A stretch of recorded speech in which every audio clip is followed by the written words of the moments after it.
So good morning or good night, depending on where you are. And welcome to another anniversary album review of the Children Couch. I'm your host, Hector, and today I'm joined by Live, Listen, and Erase directly from Australia and by the Camorrian Guard. So Hi, how are you, everyone. man? Yeah, I'm good. Thank you, Hector. And I can confirm I am indeed an Australian. Yeah. So since we're going to talk actually about an Australian band that the album is turning 28, and I have it on vinyl. Here it is. Nice. Frogstomp from Silverchair. And Camorrian Guard, I'm sorry, you're taking too much space. So yeah, it's turning 28 on March 27th. So this came out on March 27th of 1995. And I don't know if you've seen these videos. We talk about what we were doing when it came out and did we listen to it when it came out. And then we discuss our favorite tracks and memories of the album. And then we say how it has held up and we give it like a final score or something. So since you're my guest today, and people, you should check out Live, Listen, and Erased. I recently did a video for that channel, and we did a video that we take free bands, and one you have to see live one time and never see again. One you can never see them live, but listen to their music until you die. And the other one, you need to erase them from existence. And I recently did a video, and I'm gonna post a link at the end of this video for that video. So if you haven't seen it, check it out. It's super fun. So since we're talking about Frogstomp from Australia, I said like I need to do this with Live Listen Erase. So here's the album cover again. Nice. Yeah, I remember when this came out. So you being in Australia and this band being from there, how much of a hype did this band have in 1995? Well, being 1995 and me only being about 7 or 8 years old, I'd have to say I don't remember it too fondly, but I can say with certainty that their status was absolutely huge. Going around about the time, they were kind of like the heavyweights of the 90s and going into the 2000s. When I was in high school, Frog Stomp was still a phenomenon within, high school. It was such a huge album from release to 10, 15 years after it was released. It's such a big release from the band. It was a huge album for the band. Launched them, of course, into stardom. So yes, I can't say for the time, but I can say during my time when I started listening to it, it was this still relevant, still incredible masterpiece by them. Yeah, and you have to remember that they were like 13 when they put this out. This is a picture of them when they were putting out that album. Like, look at them with an Offspring shirt, Mudhoney, and I think Daniel Lee Jones has the Soundgarden. Like, they were kids when they put this out, and it's kind of impressive that they were so young because this album. Not when I listened to it back then, but when I listen to it now, I'm like, it sounds pretty mature for a 13-year-old. That's what I was thinking when I was like, you said, hey, let's do this thing. And I went back to play it. I'm really listening to it for the first time again. Felt like I should say. And yeah, the lyrics are pretty mature for a bunch of 13, 14-year-olds writing this stuff. It's mind-blowing, They're so young when they wrote this stuff, and yet it transcends their age. It's incredible. Like if you have told me that they were older, I would have believed you. Except when you saw the music videos, and you're like, no, they're kids. I remember when this came out in 1995. I was in high school, and I remember seeing the Tomorrow video on MTV's Bus Bin. They had those videos that there was like a bus to them. And they were one of those bus bands with the song Tomorrow. And I do remember a lot of people called them like Baby Nirvana. It's the reason why they do that. I mean, it came out at a very opportune time as well, considering You know, it was just fresh off Nirvana. So I can understand that connection between the two. Yeah, but 100%. I think Silverchair is kind of more heavier, I think, in some of their riffage. Sometimes there's some that are Yeah. more melodic on this one. But yeah, when this came out, I enjoyed it. And for me, when I found out their age, and I was like almost there, I was like a little bit older than them. I was like, Yeah. so this means that my band has a chance. But no, I'm sorry to say that my band sucked. So that's what we And it, do. When your band suck, what do? You do a YouTube channel. yeah. Yeah, I can confirm the band that I was in for 2 days worked out well. Yes. And I was, when I first listened to this, I thought, they're so young, Mm, and it was impressive. They were like kids doing this. So yeah. to me, when it came out, it was an album that I really enjoyed, and I had it on CD. And now when I started collecting vinyl, I got it on vinyl, and the vinyl looks great. It's silver, and you open it up, Mm. and you have uh, here it is, the inside with all Oh, the frogs, wow. and I think it says everything. It says where it was recorded, who produced it, and Daniel Johns wrote all the lyrics on this album. Daniel, like, I know that right now he's like a solo artist, and Yeah. he plays something totally different from Silverchair. But yeah, this album turning 28, I feel old that this is already 28. I felt like, but the 90s was like yesterday. I'm like, I know. no, it Don't was say it. 23 Don't years say it. ago that the 90s ended. So what are your, going back to it, what are the tracks that stood out for you?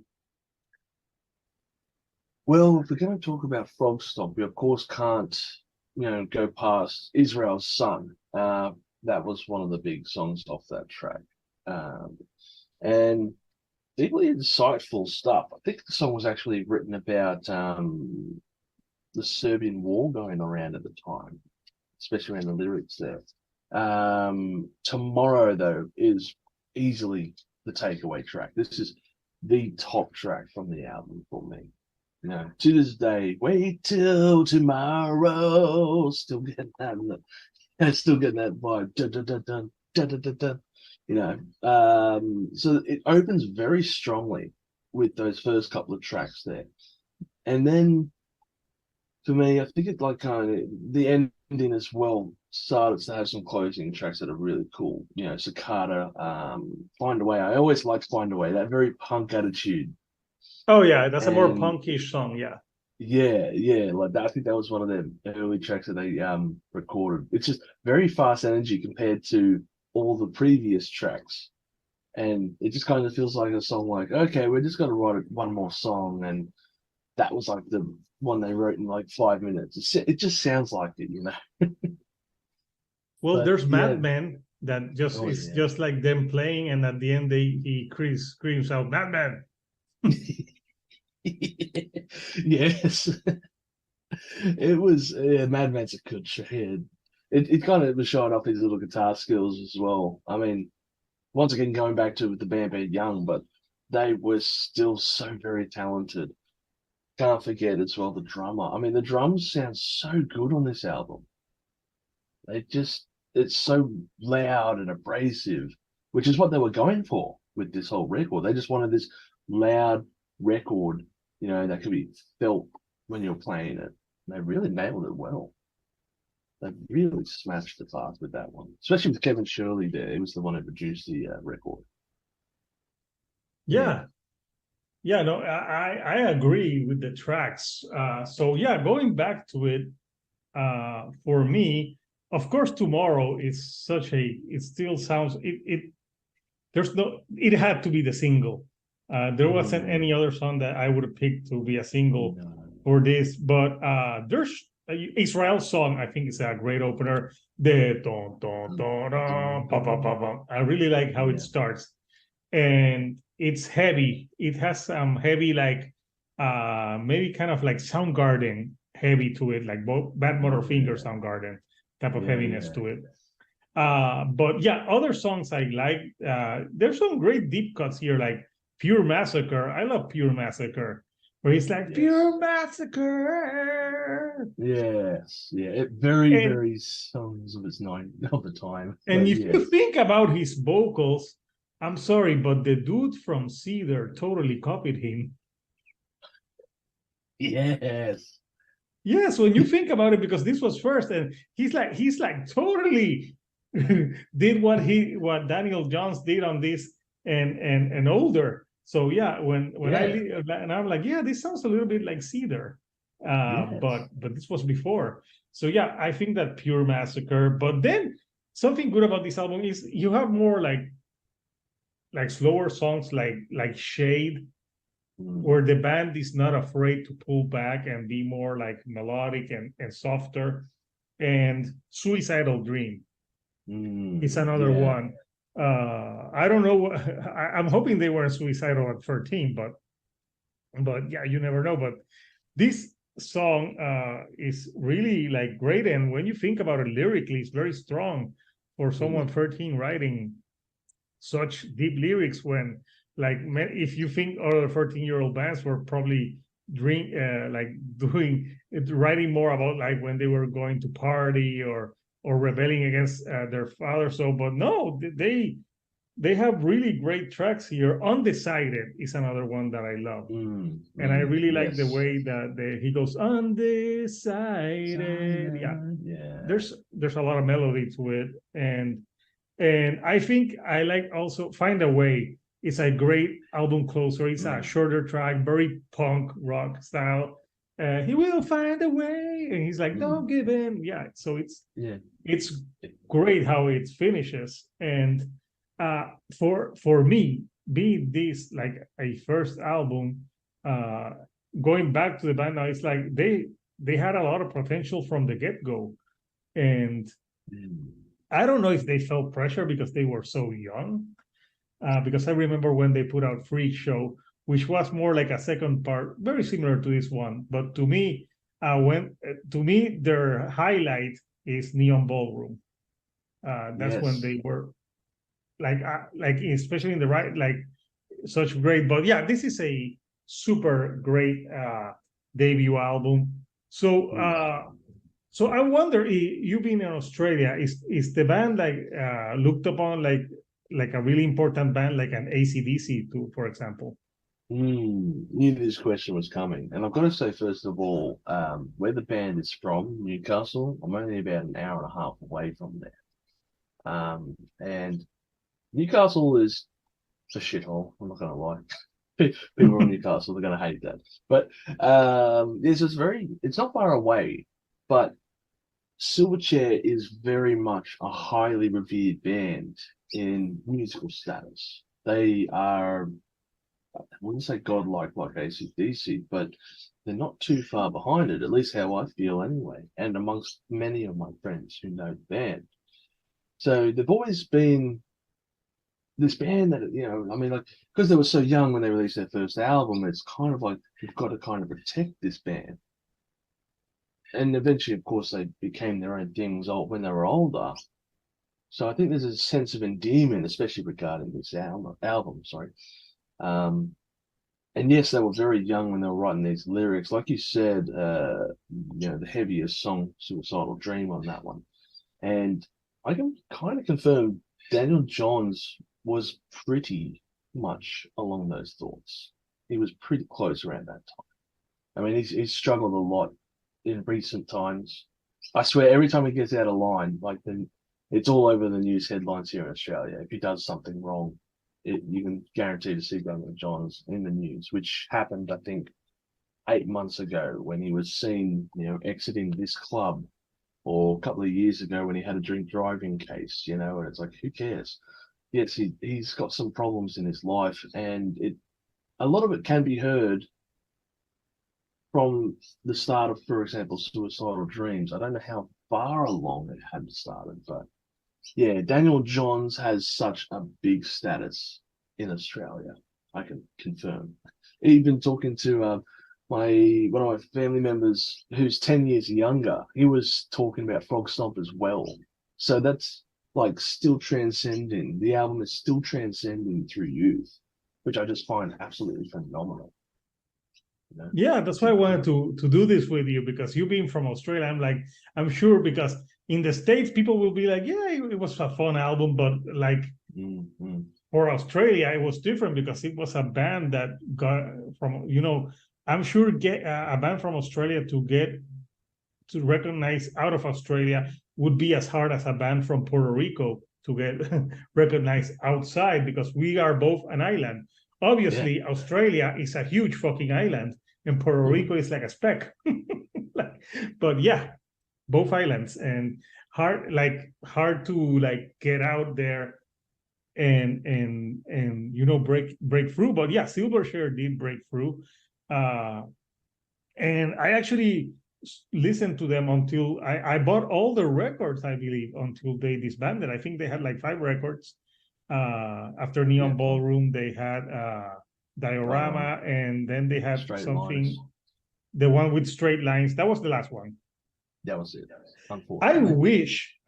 I wish they would get together and do an anniversary tour for this record. I don't think it's gonna happen, because I read and Daniel Johns, what I've read or seen on the internet, it looks like he's very over Silverchair, and it's nothing that he will want to return to. Like the music that he likes now is like more dance. And yes, yeah, and that's like his. He did start a few solo or other bands. For example, like you mentioned, there was Diorama, which was 2002. And Straight Lines, which is 2007, so there's that 5-year gap where he started a whole new band around about that time called the Dissociatives. And I never listened to them. I don't know if I can recommend them. It's weird because everyone was kind of expecting that Silverchair sound, but the Dissociatives, they are pretty much electronic rock and very much electronic rock.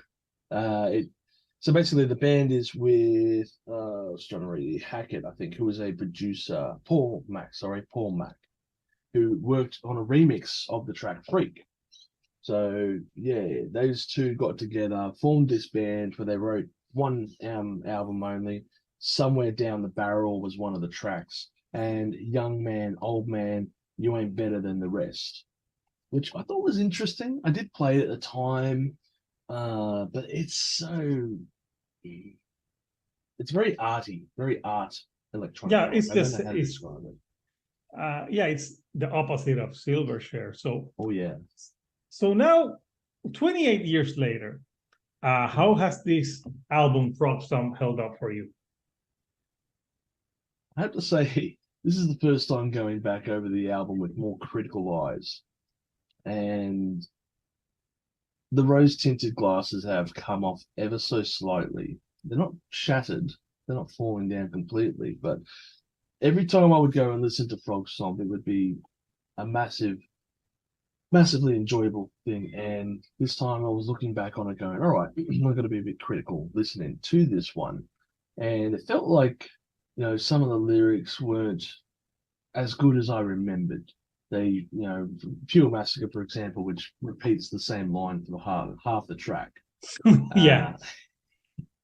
It's just so, it's gonna be a pure massacre. Yeah, we got that 20 times before. But Suicidal Dream is like a track I can't connect with. I don't have those feelings. And even my family member I was talking about, who was 10 years younger than us, he had the same thing to say. I don't feel that connection. It's such a very heavy song, heavy burden. But if you can't connect with the track, then how are you supposed to resonate with it? As far as I guess most of the album, it still felt very good. It still felt so fresh. But I was kind of taking away the lyrics a bit and just going like, this sounds like it was written by very young people, which it was, yes. But the lyrics also felt like they were written by slightly older people for their time. I feel like these could have been written by 18-year-olds or something like that. Yeah, they're 13 when they're writing this album. So it still holds up very well would be the very short answer, I guess. Yeah. So yeah, for me, going back to it, yeah, I still think it's a solid record. I do believe that the first half of the album is stronger than the second half. Yep. Yeah, the second half, for example, you start with Israel's song Tomorrow, Fault Line, and Pure Massacre. You start super strong. Then you have like Shade and Blind. They're okay. They're good tracks, but and Leave Me Out. The middle, they're good, but they're not amazing. Then Suicidal Dream, yeah, I get like, yeah, I don't have suicidal thoughts as well. So, but I think it's a good track. But yeah, like there's better tracks that being written about that subject matter. But obviously they were 13. Then you have like Madman, that's just him riffing, and at the end he shouts. I'm like, okay. Then I think it picks up with Undecided. I think the last three tracks again pick it up, but in the middle it's like, okay, so it is solid, but yeah, it's an album that starts super strong, then it goes like a little bit dip, and then it goes back up again. But I think that for I shouldn't say much because I didn't write this when I was 13, so I didn't have a hate record, and I still listening to it now. If that we know that they were 13 when they wrote it, but if we don't know their age, I don't know if I would have thought maybe that they were like 18 or something like that. Yeah, but you have to remember when other bands like Metallica wrote Kill 'Em All, they were fairly young, not 13, but so I think obviously when you're getting more older, I think the lyrics will get better. Well, you know what? I take that back. There's band that gets older and the lyrics get worse. I'm looking at you, Nickelback. But yeah, you're wrong. They've always been bad. Yeah, they've always been bad. When we get older, we just noticed it. That's more. We noticed it like, oh my God, how much this sucks. But yeah, to me, Silverchair Frogstomp is a very solid album that, yes, it's held up. I still like to listen to it. Fuck, I bought it on vinyl. I have that one and I have Neon Ballroom. But if you take Neon Ballroom again, this one, you can tell when Neon Ballroom came out that they were older and the lyrics are way better. Yeah, they're much better. 100%. Especially on a song like Anna's Song, where Daniel John is talking about his anorexia, which was very brave of him. It's not very usual for men to talk about something like that. So I remember when that came out, and I thought, it was very strong and it took a lot of guts. But yeah, going back to Frogstomp, yeah, I think 28 years later, it's still a very solid album that if you like shouldn't be like, there's so many great albums in the 90s, but this is an album that should not be like swept under the rug. I think it should get praise with other classics from the era because it's that good. So people, what did you think about Frogstomp by Silverchair? Comment, what are your favorite tracks? And please subscribe to my friend Live, Listen, and Erased. He's got a great channel where he does album reviews too, but he does the game where he live listen and erase bands, which is pretty cool. And I'm telling you, he puts a lot of thought into his editing and videos. Like he will be editing a video for a week and I'll edit it for 30 minutes.